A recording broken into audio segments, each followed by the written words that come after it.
Hello, this is Madeline Martinez, and welcome back for another episode on civil liberties.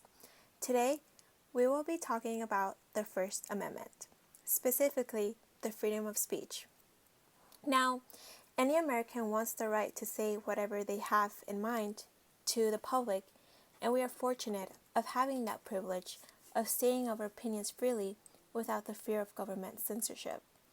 The United States has so much liberty that we often forget the important role that it plays in our daily lives. There are other countries, such as North Korea, who unfortunately do not have the same rights as we do, and that is something we should think about and take gratitude. We see many ways in which freedom of speech is practiced, whether it be through protests, social media, schools, or sport events. People who have different opinions based on political views or beliefs defend their stance verbally or by expression. These events are later written in articles or in news channels where one becomes aware of the message that is trying to be conveyed. Now, this brings another point. When most people think about freedom of speech, they think about words and tend to forget that actions, such as expressions, are also protected under the First Amendment. For instance, we had the event in which Colin Kaepernick took a knee in 2016 during the national anthem in a football game, wanting to protest police brutality against African Americans.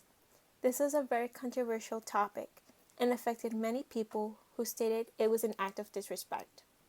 Now, I believe and know for certain that Kaepernick was using his freedom of speech correctly. According to the Freedom Forum Institute website, the First Amendment is violated when, quote, obscenity, fighting words, defamation, including libel and slander, child pornography, perjury, blackmail, incitement to imminent lawless actions, true threats, or solicitations to commit crimes, unquote, are present. In a democratic country such as the United States, the people govern. Therefore, freedom of speech authorizes this right. It grants individual freedom since Americans have the choice of deciding for themselves the right to vote on elections and deny their support to any candidate or party they may not agree upon. Now, let's go back in history and talk about three specific Supreme Court cases that dealt with freedom of speech. The first case was known as the Schneck versus United States, 249 U.S. 47, which was held in 1919. Schneck tried persuading men to avoid the draft during World War. However, he was arrested for this protest.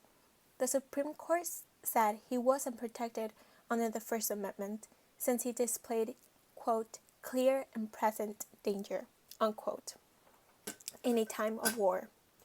The second case is known as the Texas versus Johnson, 491 U.S. 397 case, which caused many arguments when Johnson burned the American flag.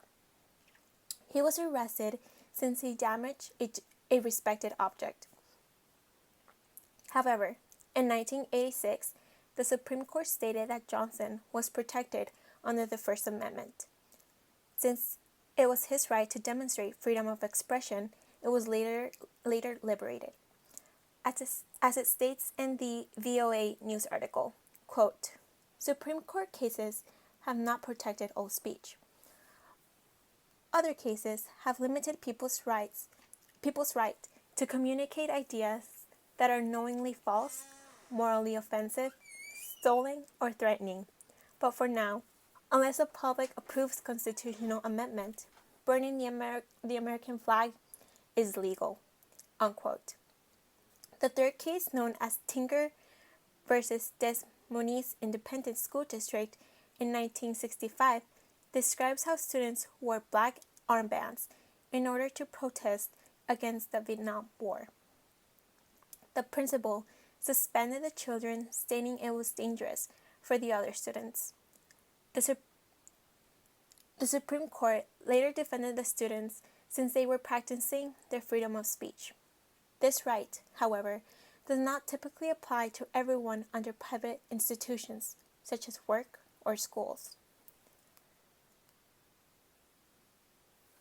Another Supreme Court, known as the United States versus O'Brien in 1968, explains how men, including O'Brien, burned his draft card in front of FBI officers in the Boston courthouse, since he described himself as an anti-war citizen.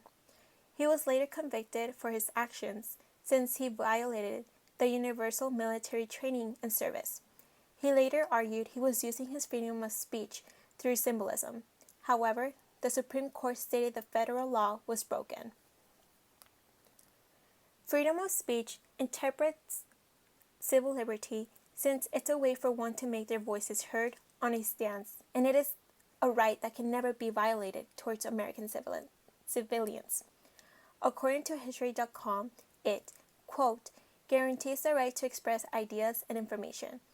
On a basic level, it means that people can express an opinion, even an unpopular or unsavory one, without fear of government censorship. It protects all forms of communication, from speeches to art and other media, unquote. Now, we can all agree that freedom of speech is an essential right that provides us with the liberty to state our mind in times of debate.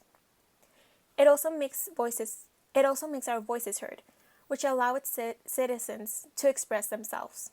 Although freedom of speech has many benefits and has proven to be good, it is also questionable since there are many occasions in which it can be misunderstood, considering its broad wording.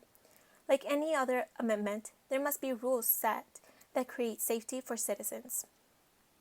As it states in the Bill of Rights Institute, quote, the question in every case and whether the words used are used in such a circumstances and are of such a nature as to create a clear and present danger that they will bring about the substantive evils that Congress has a right to prevent, from saying bomb on an airplane to yelling fire at a crowded theater, unquote.